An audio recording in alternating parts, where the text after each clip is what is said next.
झारखंड विधानसभा चुनाव का प्रथम फेज का चुनाव संपन्न होने के बाद दूसरा फेज यहाँ स्टार्ट होने वाला है और यहाँ पे खिजरी विधानसभा में भी हो और यहाँ जो निर्दलीय प्रत्याशी है अनुराग कुजूर लगातार मेहनत कर रहे हैं।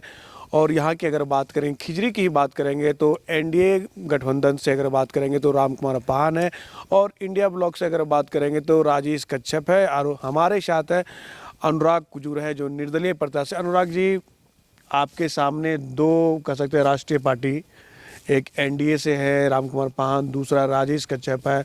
आप भी लगातार मेहनत कर रहे हैं, जनता से मिल रहे हैं, क्या वहाँ अगर जाते जनता से क्या फीडबैक मिल रहा है? सर, आपने पूछा कि यहाँ दो बड़े पार्टी लड़ रहे हैं।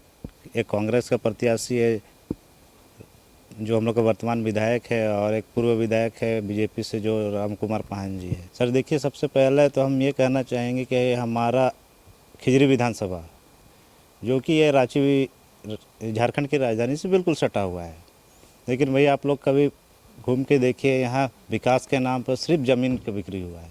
और जैसे हम लोग कैंपेन कर रहे हैं, हम लोग गांव-गांव, टोला-टोला, महला-महला घुस रहे हैं, वहाँ की समस्या को जान रहे हैं। आज़ादी के आज 75 साल हो गया भैया, लेकिन ना किसी के पास अभी पक्का घर है और ना ही पक्का सड़क है। कहीं कहीं तो सड़क का नाम ही निशान नहीं है। अब बताइए, आप ही लोग बताइए, देश आज़ाद हुए 75 साल हो गया और आज भी हम लोग का मुद्दा खाली सड़क और नाला का ही होना चाहिए। तो मैं लोगों से मिल रहा हूँ, बुजुर्ग लोग से मिल रहा हूँ, बुद्धिजीवी लोग से मिल रहा हूँ, मैं उन लोग से क्वेश्चन कर रहा हूँ।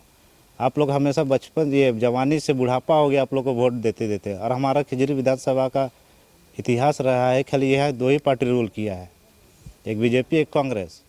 तो मैं लोगों से पूछ रहा हूँ, आप लोग विचार कीजिए कि उतने दिन से आप लोग नेता चुन रहे हैं, खाली नेता चुन के भेज रहे हैं। आप लोग के जीवन में विकास क्या हो रहा है? आप लोग का जीवन स्तर उठ कैसे रहा है? आप लोग का बच्चा इतना पढ़ लिख के आप लोग किसी तरह से घास बेच के, कोई दातुन बेच के, कोई साग बेच के बच्चों को पढ़ाते हैं कि मेरा बच्चा पढ़ेगा, कहीं रोज़गार से जुड़ेगा तो हम लोग का घर सुधरेगा, हम लोग का समाज में एक नया पहचान होगा। पर देखिए, लड़का लोग के पास ना नौकरी है, पढ़ लिख के सब ऐसे बैठे हुए हैं। ना लड़का लोग के पास कोई नौकरी है, ना रोज़गार है, ना कुछ। लड़का लोग कोई दारू पी के ऐसे घूम रहा है, कोई गांजा पी के ऐसे मतलब नशा हम लोग का युवाओं को घेर के रखा है, क्योंकि बेचारों के पास कुछ करने को नहीं है।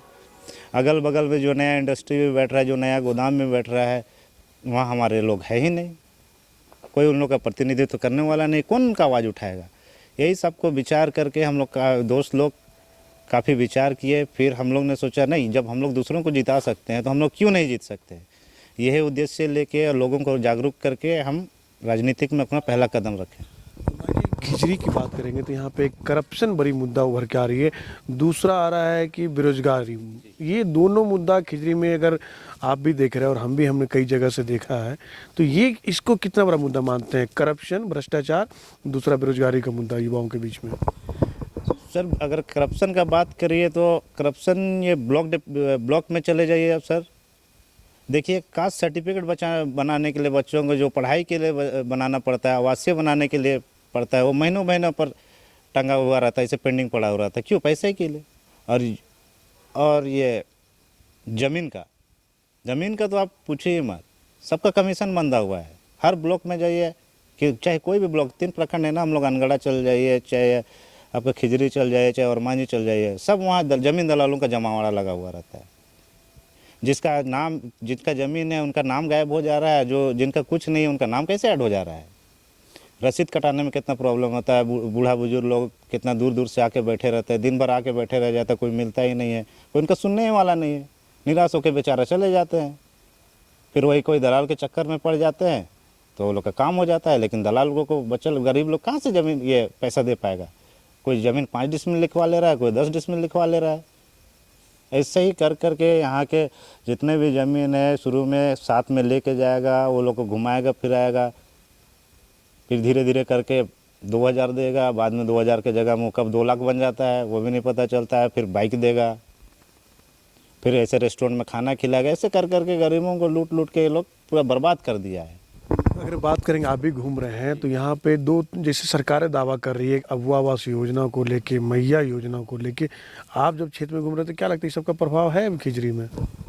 मैया योजना में तो जिनको बहुत ज़रूरत था, जिनके पास कुछ नहीं था, हम लोग ऐसे देहात में जाते हैं ना तो देखते हैं कि क्योंकि 5 रुपया लेके आते हैं, 10 रुपया लेके आते हैं, जो सप्ताह भर का वो लोग तेल नमक खरीदते हैं, वो लोग के लिए बहुत अच्छा है। लेकिन अभी मेरे साथ आपको लेके चलेंगे सुदूर एरिया में ना, तो अब वो आवास वहाँ तक पहुँचा ही नहीं, जिनको एकदम ज़रूरत है। और जिनके पास बना हुआ है ऑलरेडी, जिनको इंदिरा आवास मिला है वो को मिल रहा है, लेकिन जिसका घर धंसा हुआ है, जिनको एकदम रियल में मिलना चाहिए, उन तक नहीं पहुँच पा रहा है। हम लोग तो बहुत से मीटिंग में सुने कि मेरा नाम लिस्ट में था, वो आवास में कट जा रहा हो, कैसे कट जा रहा हो, कहाँ जा रहा है, यही सब मुद्दा है सर। अगर अनुराग कुजूर जीत कर आते हैं निर्दलीय प्रत्याशी के तौर पे, तो खिजरी के जनताओं के लिए क्या प्राथमिकता रहेगा, क्या काम करेंगे? सर हम लोग तो मन बना लिए हैं, जहाँ जहाँ हम लोग मीटिंग किए हैं ना, जैसे हम लोग ग्रामीण में कर रहे हैं, क्योंकि हम लोग बड़ा पार्टी जैसे हम लोग पास संसाधन नहीं है सर कि भाड़ा में भीड़ इकट्ठा करके भाषण दे के रोड चले जाए। हम लोग जा रहे हैं तो रोड का हाल देख रहे हैं सर। तो हम लोग वादा करके आए कि हम लोग जैसे जीतेंगे, पहले आज़ादी के इतने दिन हो गए, आप लोग को जो सुविधा नहीं मिला है वो सुविधा आप लोग को उपलब्ध कराएंगे। और जितना भी हम लोग घूमे क्षेत्र में, जहाँ जहाँ हम लोग नोटिस किए हैं, हम लोग अगर जीत के आएंगे तो मेरा पहला प्राथमिकता होगा कि हम विधानसभा में आवाज़ उठाएंगे कि हमारा राजधानी हो, कि हमारा ज़मीन, हमारा जंगल हो, कि हम लोग क्यों बिछड़ते जा रहे हैं, इससे जिम्मेवार कौन है। मेरा सबसे पहला क्वेश्चन यहाँ की सरकार से रहेगा, विधानसभा में बात उठाऊंगा कि अभी तक हम लोग के ये क्षेत्र में जो विकास होना चाहिए क्यों नहीं हो रहा है, क्यों हम लोग खाली नाली और सड़क में उलझा के रखे हैं, और हमारे बच्चे को जो पढ़ने जाते हैं वो लोग रोजगार के लिए क्या व्यवस्था किया गया है। यही सब है सर मुद्दा, मेरा प्राथमिक मुद्दा। खिजरी को जनता को क्या संदेश देना चाहेंगे? 20 को चुनाव है, जनताओं के बीच में क्या संदेश देना चाहेंगे?